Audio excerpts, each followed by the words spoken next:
So this, I guess, should let you know exactly where we are with people in this country. This is really where they stand. This is really serious. I had hoped this young lady was being facetious, but alas, no, she's dead ass. She says, the wonderful thing about being on the right side of history is that we can encourage big tech censorship without any fear that it might one day be used against us. That's Tiana McGrath. Oh, Tiana, you're an idiot. January 8th, 2021. This year started off with a bang.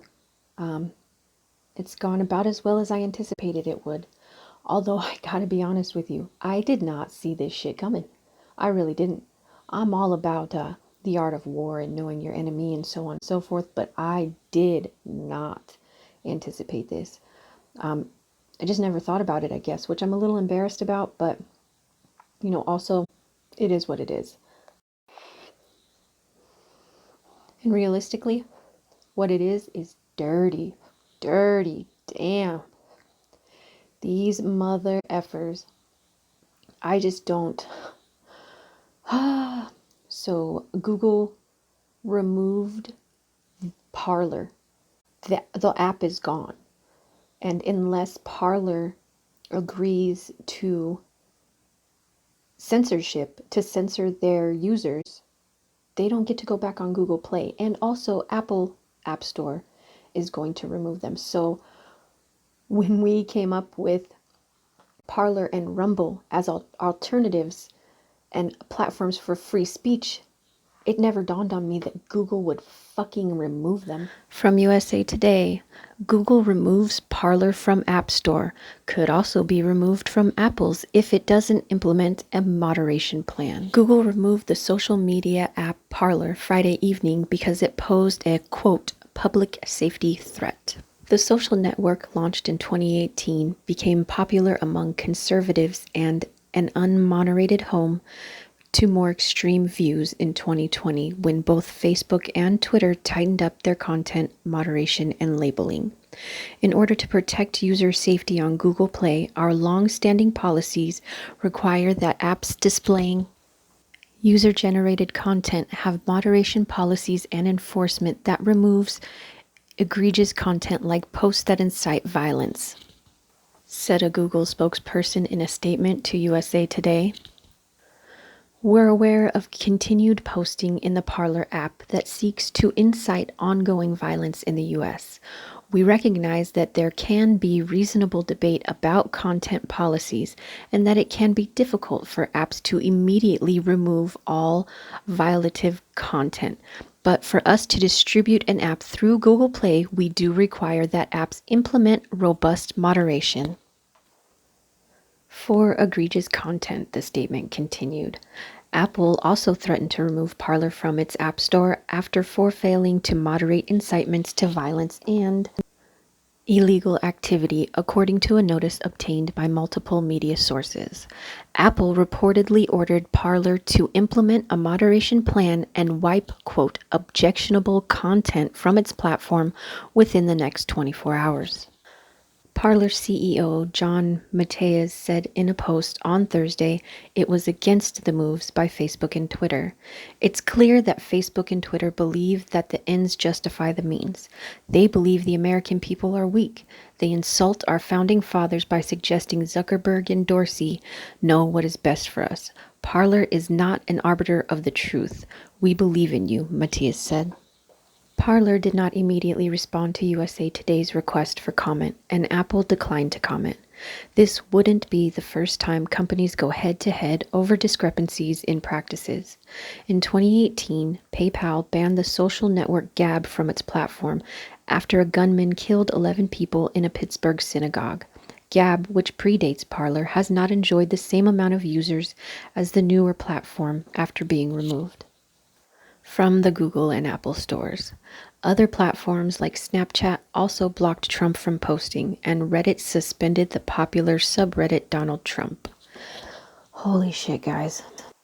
So for those of you who may not know, this is what the actual Parlor app looks like. It's that red P there. If you go to the Google Play Store right now and look up Parlor, this is all you get. That top Parlor there, the Parlor social talking app, that's not Parlor. None of these are Parlor. They really did remove it, and that's astonishing to me. It's stunning, absolutely stunning. So yeah, that's where we are with that. And I'm not surprised at all that this happened, but I definitely was blindsided. I guess I just, like I said, I didn't think about them doing that. And not to be outdone, Facebook has started their own thing too. Here's the article. YouTube says it will move more quickly to suspend channels posting videos claiming widespread voter fraud. January 7th, 2021. Here we go. YouTube says it's going to suspend any channels posting new videos of false widespread voter fraud claims, rather than giving them a warning as was its previous policy. Due to the disturbing events that transpired yesterday, and given that the election results have now been certified, starting today, any channels posting new videos with false claims in violation of our policies will now receive a strike, the company said in a statement Thursday. YouTube's regular policy allows channels to get one warning for posting false content before giving them a strike. Channels that receive a strike are suspended from posting or live streaming for 1 week. If they receive 3 strikes in the same 90-day period, YouTube will permanently ban them.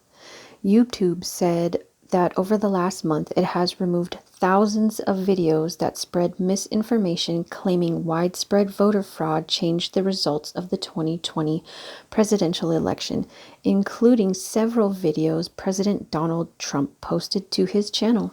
YouTube removed a video Trump posted Wednesday that made false claims about the results of the election, but has not yet issued any formal statement about banning his channel or blocking him from posting. A spokesperson did not respond to requests for comments. YouTube is not going nearly as far as its competitors in cracking down on Trump. Facebook announced Thursday that it would take the unprecedented step of blocking Trump from posting, at least until Inauguration Day. Twitter blocked several Trump tweets containing false claims and put a 12-hour moratorium on new posts until he removes those tweets. However, many have argued that these changes are too little too late, and the public has long been calling for the company to take more action against conspiracy theories, which have fueled beliefs leading to the violence that occurred this week. Are you fucking kidding me? Wednesday's pro-Trump riot in Washington resulted in 4 deaths and multiple injuries. Officials said 50 police officers were injured. YouTube has typically been slow to crack down on troublesome content. In October, Facebook banned all accounts related to the false conspiracy theory QAnon. These accounts have spread voter misinformation and communicated plans for Wednesday's events, weeks and even months beforehand. In response, YouTube issued a carefully worded policy that effectively banned some QAnon content, but stopped short of banning it all. In November, Senate Democrats asked YouTube CEO Susan Warla to commit to removing videos that contain false election information. Instead, the company said it would demonetize the videos while admitting they undermined confidence in elections with demonstrably false information. The demonetization, however, hasn't been evenly enforced. For instance, some videos that spread misinformation and called for violence after Election Day continued to display ads, sometimes until a reporter notified the company. Again, not surprised. This one didn't even really catch me off guard. I anticipated this, but I mean, they're admitting in their own statement that they removed thousands and thousands of videos showing voter fraud, or showing voter fraud that's not voter fraud. So we don't want that misinformation out there. We don't want videos showing exactly what's happening spreading around the internet. So I just sort of came to the point where I wondered what exactly is Google's policy for app developers to put them on the Google platform? What does Google say? And have they changed anything recently? Is this new policies just for this situation, or are these long-standing policies, or what the situation looks like there and what the policies say? So this is what I found. So this is Google's policy updates. And as you can see, they have December 2020, January 21. There's nothing really specifically brand new for this. The newest one is the compliance with November policy update, which I read, and it really is mostly about monetization and payment and whatnot. Doesn't really have anything to do with anything. So then I went here to the updates, so on and so forth, and the updates to the Google Play policies. But I didn't really, like I said, I didn't find anything new, but what Google's developer program policy is this. Let's build the world's most trusted source for apps and games. Your innovation is what drives our shared success, but with it comes responsibility. These developer program policies, along with the developer distribution agreement, ensure that together we continue to deliver the world's most innovative and trusted apps to over 1 billion people throughout Google Play. We invite you to explore our policies below. Restricted content. People from all over the world use Google Play to access apps and games every day. Before submitting an app, ask yourself if your app is appropriate for Google Play and compliant with local laws. Inappropriate content. To ensure that Google Play remains safe and respectful platform, we've created standards for defining and prohibiting content that is harmful or inappropriate for our users. And the first thing on their list is sexual content and profanity. And this is, some kind of no duh shit, and you can't do stuff with kids. No shit. Thank you. Carry on. Hate speech. We don't allow apps that promote violence or incite hatred against individuals or groups based on race or ethnic origin, religion, disability, age, nationality, veteran status, sexual orientation, gender identity, or any other characteristic that is associated with systemic discrimination or marginalization. Apps which contain educational, documentaries, scientific, or artistic content related to Nazis may be blocked in certain countries in accordance with local laws and regulations. Here are some examples of common violations. Content or speech asserting that a protected group is inhumane, inferior, or worthy of being hated. Apps that contain hateful slurs, stereotypes, or theories about a protected group possessing negative characteristics or explicitly implying claims that the group is a threat. Content or speech to encourage others to believe that people should be hated or discriminated against because they are a member of a protected group. Content which promotes hate symbols such as flags, symbols, insignias, paraphernalia, or behaviors associated with hate groups. All right, so no hate speech. We got it. Did Parlor have hate speech? I must have missed it. Okay, so violence. Maybe it's under violence. We don't allow apps that depict or facilitate gratuitous violence or other dangerous activities. Apps that depict fictional violence in the context of a game, such as cartoons, hunting, or fishing, are generally allowed. Here are some examples of common violations. Graphic depictions or descriptions of realistic violence or violent threats to any person or animal. Apps that promote self-harm, suicide, bullying, harassment, eating disorders, choking games, or other acts where serious injury or death may result. Terrorist content. We do not permit terrorist organizations to publish apps on the Google Play for any purpose, including recruitment. Well, that's good.